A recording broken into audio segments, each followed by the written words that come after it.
Beloved, welcome back. I was very delighted to see in the comments how many of you enjoyed yesterday's video of diverting the water over to the tiny forest and asked me if I could do an update, and I certainly will be happy to. As of right now, the water has been running for 24 hours and it's pretty much gone where it's going to go, and I'm quite delighted. But as I'm filming this right now, I looked over to the east and there is a big smoke column, which means wildland fire, and we have a lot of wind today, and this is unexpected and potentially pretty dangerous. So let me show you the column. We're looking to the east. The wind is at our back driving forward. Here's 2x and here's 3x. That, beloved, is a smoke column, and there's a ton of fuel over there. As we speak, I can hear and see aircraft heading to the smoke column right now. This must have just kicked off.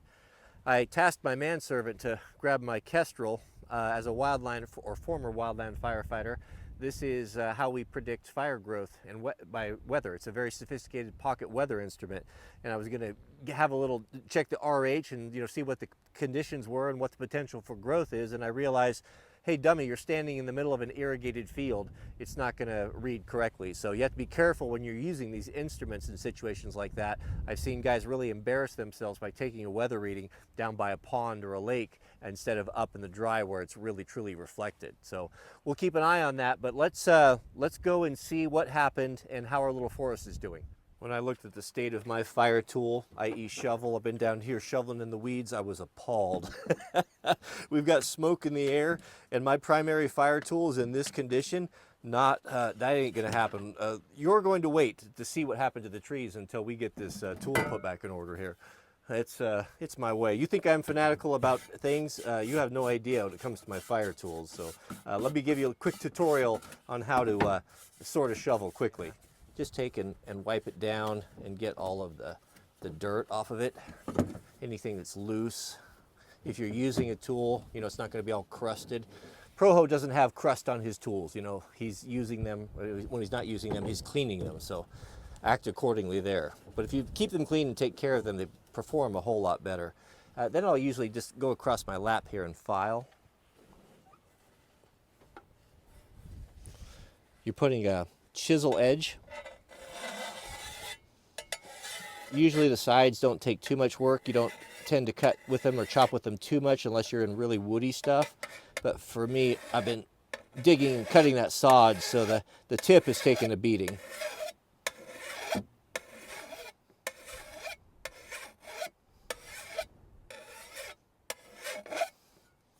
Between filings, take your card and go with the grain. This cleans the file and it will cut it much better. Just imagine the cutting teeth get filled up with material, and when the gullet's full, they can't cut. So you're better off taking a moment and keeping your file clean, and it'll last longer.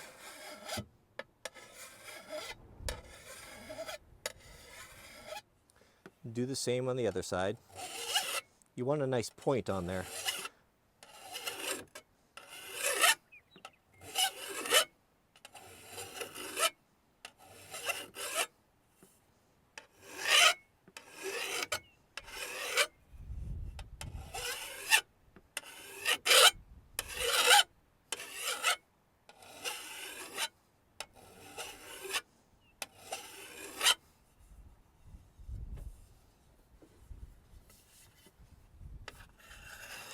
Flatten out the back if there are any burrs.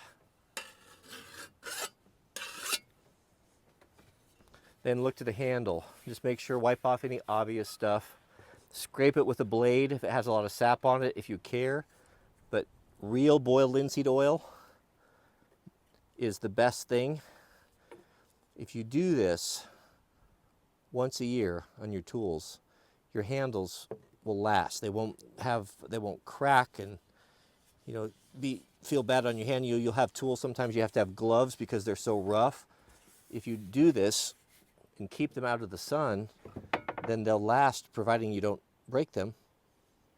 They'll last for a long, long time, years, 20 years or better. Apply it by hand.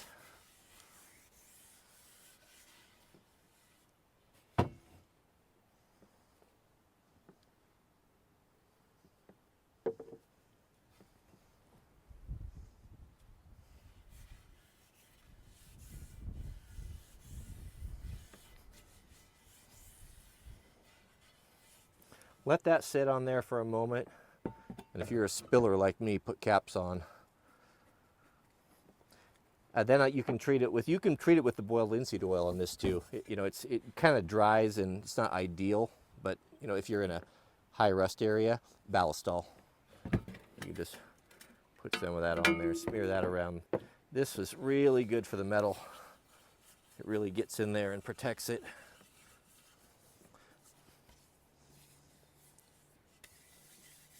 Buy quality. Buy fewer things, but the things you do get quality and take care of them. They're a pleasure to use. They're one of the joys of life to have nice tools and nice equipment. And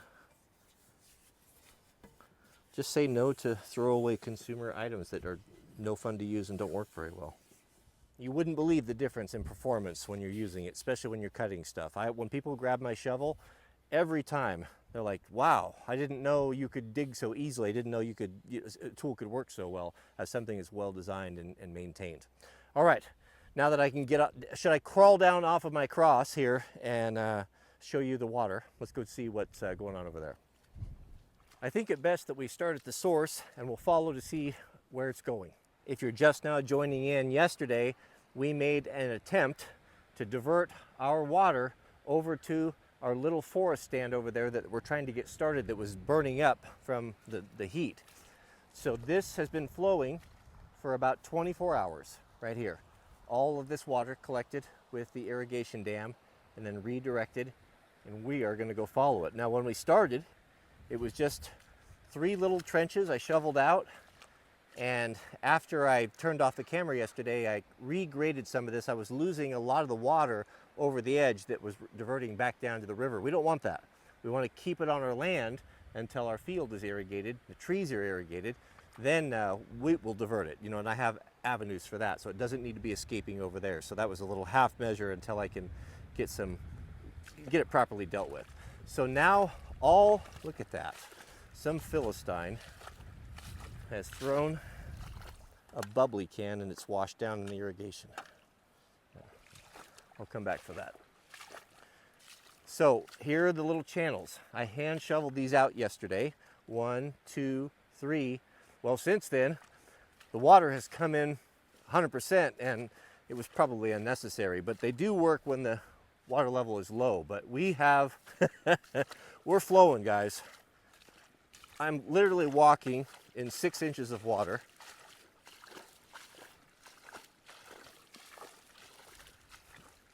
Here is the end of the trench that went to the tree. Remember that little trickle? That one tree is getting it's getting a drink. Well, they have a drink now because they're all underwater. And this is absolutely fabulous. I'm going to show you something that's so interesting. So I was using a sprinkler on these guys, and they were dying. They were literally dying, and they were turning brown. And I was just so dismayed. And all it took was 2 days of rain, and look at there's an example. Let me see if I can focus this. 2 days of rain, and they started throwing fresh green buds. I couldn't believe it, and that was just 5 days ago. So now that we have this irrigation water on them, I think that they're going to pull out of it. This is one of the worst ones right here. Most of them are pretty good. If we look around here, we can see, here's another one. Look at this. So this is is that a Doug? I think that's a Doug.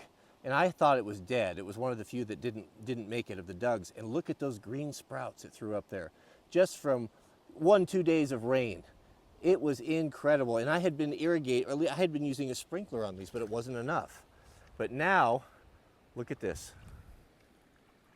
Look at this. All right, so I'm in 6 inches of water here. So everything you can see here, all these trees are being irrigated. I just have to set that one tarp. That is very exciting and a good start. Now the job is watching and seeing. After you irrigate, you look and see, is there anything turning brown? And it'll show you the field, really quickly what didn't get water, because it starts to turn brown, it doesn't stay green, doesn't thrive. And then I'll mark that, and then we'll address it. And then in 10, 12 days, we'll reflood again, and then we'll go and deal and get water over to those spots. And ultimately the goal is going to be to have a field that gets 100% coverage of water with the least amount of sets with the dam, the least amount of work for me. Back to that column, it's dispersed, but there's a lot of volume, a lot of smoke there. I think the wind's just driving so hard that it's pushing it down. We have a current wind speed right now, so it's sustained at 10 and gusting up to 20. I had it blow my hat off sideways, horizontal. So when it blows horizontal sideways, usually that's 20. So that's bad conditions. I wish I could get it. I can get an RH, a relative humidity here, which is going to really tell how quickly or how aggressively the fire will grow, but not in this field. I mean, I can do it for kicks here, but it's going to be pointless. 80 degrees is the current temperature, 10-mile-an-hour wind, gusting up to 20, and the humidity is 33. But again, meaningless. We're standing in water, so I will keep you guys apprised of that. If we're going to have fires this early, that's going to move or getting our wildland prepared to preparation stuff, push it up ahead of schedule a little bit, because this is awfully early. But why am I not surprised? Nothing is as it used to be, and the name of the game, I think, for ProHo is going to be all of you to be flexible as possible and expect the unexpected. Just put yourself in positions where you can pivot and have as many options as possible. The future is about options, and we're here for it. So it's a great time to be alive. Don't be dismayed. Trust God, and He knows what we have need of before we ask.